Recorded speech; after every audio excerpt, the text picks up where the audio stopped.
Anybody who's been part of the PC gaming culture for a while knows what it's like to have hardware die on them.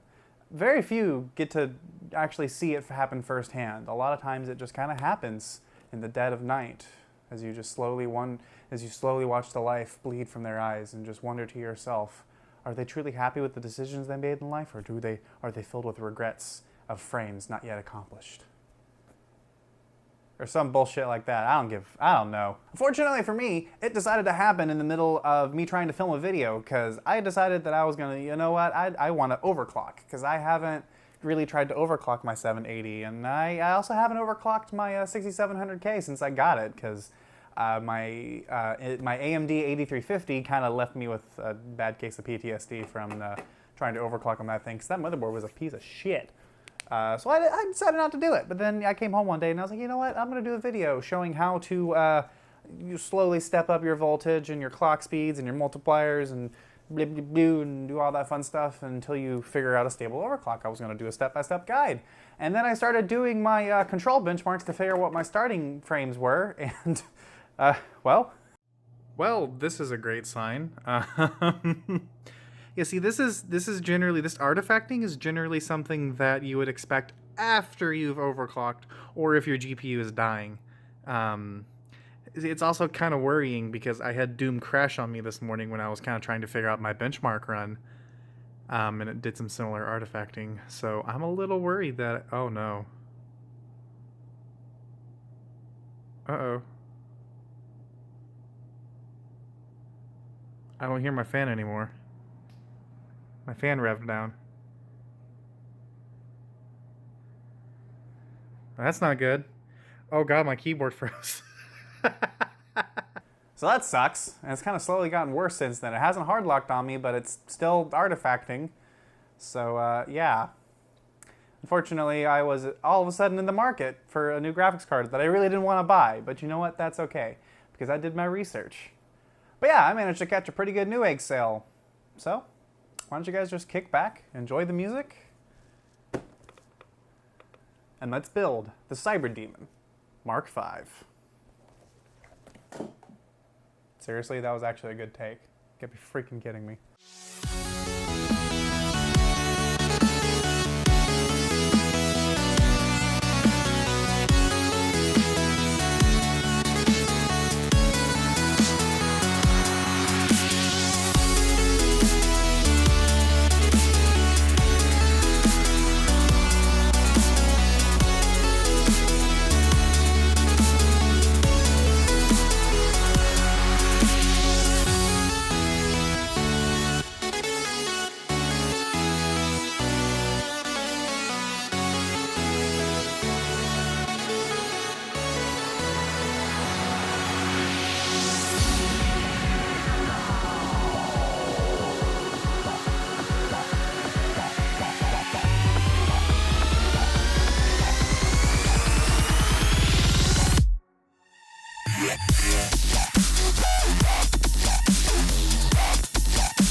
Alright, now that I've finally upgraded to this beast of a card, and my rig is basically unstoppable at this point, let's play the one game that I truly upgraded for, and the one game that really needs the upgrade.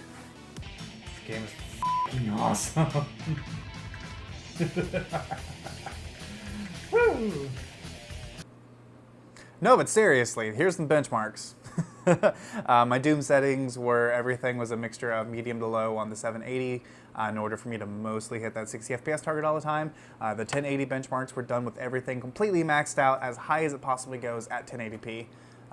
So even with that in mind, it's pretty netso. It's pretty great. As to the singularity, I actually managed to maintain a solid 60 in that, so that was pretty great.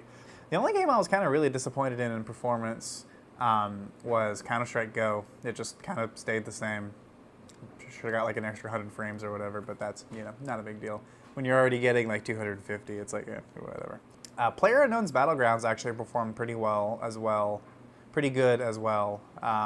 And this card let me crank up the resolution scale and crank up the render distance and all that stuff, so that helps with playing that game a little bit. And able to maintain 60 FPS pretty much constantly. Trying to think what else. GTA 5 was kind of fun. That was nice.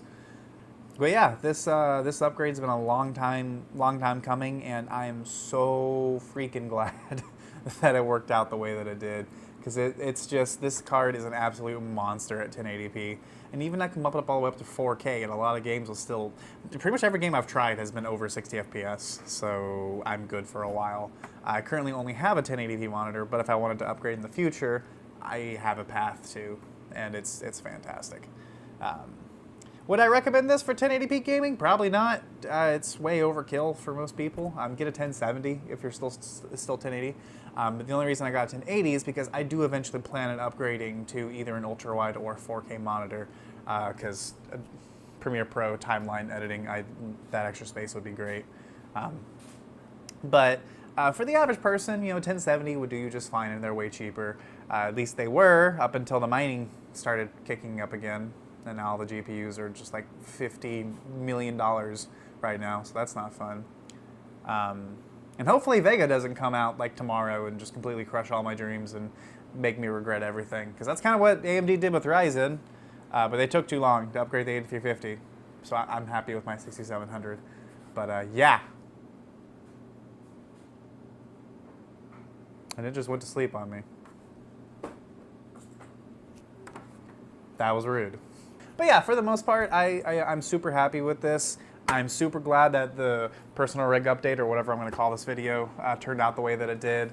Will I review hardware in the future?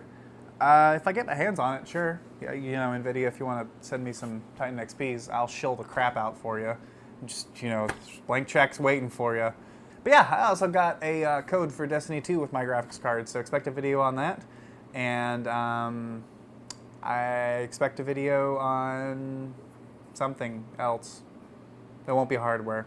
It's probably going to be PlayerUnknown's Battlegrounds / early access games, just with that kind of being the background. I haven't quite decided yet, but yeah, stay tuned. Hit that subscribe button and make sure that you hit the notification bell thing, so that way you get notified of all of my releases as soon as they happen. If you hit the subscribe button, YouTube will probably screw me and not actually, you know, tell you. So hit the little bell. You know, what are you waiting for? Just hit it. And yeah, I'll see you guys around.